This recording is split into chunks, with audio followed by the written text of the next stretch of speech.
Hi friends, எல்லாருக்கும் வணக்கம். எல்லோரும் எப்படி இருக்கீங்க? இந்த வீடியோ வந்து முடிகிற வரைக்கும் பாருங்கள். லாஸ்ட்டு ஒரு ட்விஸ்ட்டு வச்சுருக்கேன், செம ஜாலியான ட்விஸ்ட்டு. இன்றைக்கி வந்து என்ன வீடியோ போட போகிறோம் அப்படின்னு பார்த்தோன்னா, நம்ம தலைவர் வந்து பார்த்தோன்னா செண்பகமே செண்பகமேன்னு பாட்டு பாடிக்கின்னு பால் கறக்க போயிட்டார். ஆமாம், மாடு வந்து கன்று போட்டு வந்தது. விடிகாலையில் 3 மணிக்கு கன்று போட்டது போல் இருக்குது. அது எங்களுக்கு தெரியல. பக்கத்து வீட்டு அக்கா காலிங் பெல் அடித்தாங்க காலையில் 8 மணிக்கெல்லாம். என்னன்னுக்கா போய் கேட்டால், மாடு கன்று போட்டிருக்கு, பால் குடிக்க முடியாமல் கன்றுக்குட்டி கஷ்டப்பட்டுட்ருக்கேப்பா, நீங்கள் பார்க்கலையா அப்படின்னு கேட்டாங்க. அச்சச்சோன்னு வந்தால் நம்ம பெரிய கேட்டுக்குள்ளே, ஆமாம், கன்றுக்குட்டியை வந்து பார்த்தோன்னா பசியோடு சுற்றி வருது. பக்கத்தில் நம்ம ஆள் இருந்திருந்தோன்னா மாடு கன்று போட்ட உடனே கன்றுக்குட்டிக்கு வந்து ஊட்டியிருப்போம். ஒரு சில சேட்டை பிடிச்ச கன்றுக்குட்டியெல்லாம் இருக்குது. ஒரு சில கன்றுக்குட்டியை வந்து தானாகவே வந்து பால் வந்து குடிச்சிடும்.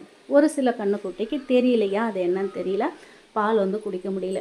அப்புறம் கன்றுக்குட்டி வந்து பால் குடிக்க ட்ரை பண்ணாலுமே மாட்டுக்கு அந்த சீம்பால் வந்து 3 மணிக்கெல்லாம் வந்து கன்று போட்டதுனால பால் வந்து ரொம்பவே கெட்டியாயிடுச்சு மீன்ஸ் அது வந்து குடிக்க தெரியல, காம்பெல்லாம் வந்து பெருசாயிடுச்சு.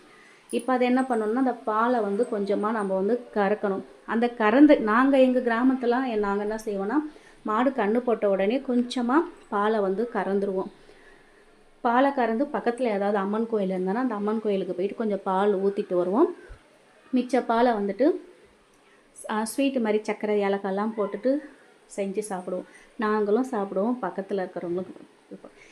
ஒரு மாடு ஒரு வீட்டில் ஒரு மாடு இருந்தாலும் சரி, 10 மாடு இருந்தாலும் சரி, ஒரு கிராமத்தில் எத்தனை மாடு இருந்தாலும் அந்த சீம்பால் வந்துட்டு அதுக்கு இருக்கிற மவுசு குறையவே குறையாது. ஆமாம், கிராமத்தில் இருக்கிற பிறகு அந்த சீம்பால் வந்துட்டு யார் எப்போ கொடுத்தாலும் எனக்கு வேணும்னு தான் கேட்பாங்களாங்காட்டி எனக்கு வேணாம்னு சொல்ல மாட்டாங்க. ஏன்னா அவ்வளோ ஒரு சத்து இருக்குது அந்த சீம்பாலில். நாங்களாம் கன்று போட்ட உடனே வந்து பார்த்தோன்னா அக்கம் பக்கத்தில் வந்துட்டு கேட்டே வாங்குவாங்க, எனக்கு கொஞ்சம் சீம்பால் கொடுங்க அப்படின்னு. நாங்கள் இருக்கிறது டவுனு. இந்த மாதிரி கன்று போட்ட மாட்டை பார்த்த உடனே பக்கத்து வீட்டு அக்கா மருமக்கா வந்து மாசமாக இருந்தாங்க போல இருக்குது. ஏன்னா சின்ன வயசில் சீம்பால்லாம் சாப்பிட்ருக்கேன் அப்படின்னு அந்த பாலை பற்றியே பேச எங்கள் வீட்டுக்காரமா ஒரு பாத்திரத்தை எடுத்துகிட்டு வாமா, கறந்து பாவம் அந்த பிள்ளைகிட்ட நான் கொடுத்துட்றேன் அப்படின்னு. ஏன்னா அது மாட்டுக்கும் கன்றுக்குட்டிக்கும் குடிக்க முடியல, மாட்டுக்குமே வந்து வலி. நீங்கள் வந்து அந்த வீடியோ பார்க்குறீங்க, வீடியோ பார்த்தா தெரியும், நல்லா மாடு வந்து நல்லா பால் வந்து தேங்கி போயிருக்கு. அதை கறந்தாதான் தாய் மாட்டுக்குமே வலி கம்மியாக இருக்கும். அதே மாதிரி அது கறந்ததுக்கப்புறம் காம்பு வந்து கொஞ்சம் சின்னதாகிடும். அப்போ கன்றுக்குட்டி குடிக்கிறதுக்கு ஈஸியாக இருக்கும். ரொம்ப சின்ன கன்றுக்குட்டி இல்லையா, அது வந்து அவ்வளோலாம் இழுத்து குடிக்குமா அப்படின்றது கொஞ்சம் டவுட்டு தான். ஒரு 4 நாளைக்கு கொஞ்சம் அவங்களுக்கு வந்து கஷ்டமாக தான் இருக்கும். பிறந்த பிள்ளைங்க மாதிரி தான் அதுவும்.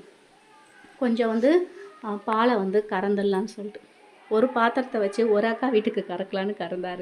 அடுத்த அக்கா வந்து பாத்திரத்தை வச்சு நிற்கிறாங்க, எனக்கும் பால் வேணும். இது என்னடா கொடுமையாக போச்சு அப்படின்னு சொல்லிட்டு. ஓகே, ட்விஸ்ட்டுன்னு ஒன்று சொல்லியிருந்தேன். என்ன ட்விஸ்ட்டுன்னு சொல்லலாமா? இவ்வளோ இதுவாக படிமானம் போட்டு பால் கறந்துட்டு இவ்வளோ வீடியோலாம் எடுத்து வச்சுன்னு இருக்கனே, இது யார் வீட்டு மாடுன்னா யார் வீட்டு மாடுன்னு தெரியல. இவ்வளோ நேரம் நீங்கள் வீடியோ பார்க்குறீங்கன்னா பரவாயில்ல, அக்கா மாடுலாம் வச்சுருக்காங்க போல இருக்குன்னு சொல்லுவீங்க. ஆனால் இது நம்ம வீட்டு மாடு கிடையாது. நம்ம வீடு வந்துட்டு தனி வீடாக இருக்குது. நம்ம பில்லெல்லாம் வந்து கொஞ்சம் இந்த 40 சென்ட் இடத்துல ஒரு வீடு, பில்லெல்லாம் வந்து மேயறதுக்கு நல்லாவே இருக்கும். அதனால் இந்த ரோட்டு ஓரத்தில் மேயிற மாடுங்க, ரோட்டில் இருக்குங்க பார்த்தீங்கன்னா, டவுனில் பார்த்துருப்பீங்க, சாலை ஓரத்தில் இருக்குங்க மாடுங்க. அது வந்து பார்த்திங்கன்னா எப்பயும் ஒரு 4-5 மாடு வந்து நம்ம காம்பவுண்டுக்குள்ளே வந்துடும். அப்படி இந்த மாடு வந்து சினையாக இருக்கும்போது அந்த வழியில் இருக்கும்போது உள்ளே வந்துடுச்சு போல் இருக்குது. உள்ளே வந்ததுனால எங்களுக்கு அது தெரியல, எங்கேயோ போயிட்டு எங்கேயோ பூந்துட்டுருக்கு தெரியல. நாங்கள் எப்பயும் போல் மெயின் கேட்டை சாத்திட்டோம். மாட்டுக்கு வந்துட்டு திரும்ப நைட்டு வீட்டுக்கு நாங்கள் கேட்டு சாத்தினதுனால வீட்டுக்கு போக வழி தெரியல. அதனால் கண்ணுமே நம்ம கேட்டுக்குள்ளவே போட்டுருச்சு. இதை பார்த்த பக்கத்து வீட்டு அக்கா தான் கேட்டை திறந்து விடுங்க, மாடு வந்துட்டு கண்ணு போட்டுட்டு அவதிப்பட்டுருக்குதுன்னு சொன்னாங்க.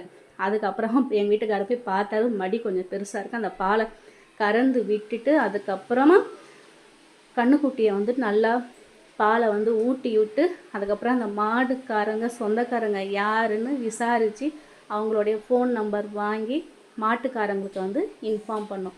இந்த மாதிரி மாடு வந்துட்டு கன்று போட்டிருக்கு, பால் குடிக்க முடியாமல் கன்றுக்குட்டி அவதிப்பட்டு இருந்தது, நான் வந்து 1 லிட்டர் பால் கிட்ட நான் கறந்துக்கிட்டேன், கன்றுக்குட்டிக்கு வந்து பாலுமே ஊட்டி விட்டேன் அப்படின்னு உண்மையை சொல்லிட்டோம். அவங்களும் மாட்டுக்காரங்களாம் சிரிச்சிட்டு போயிட்டாங்க.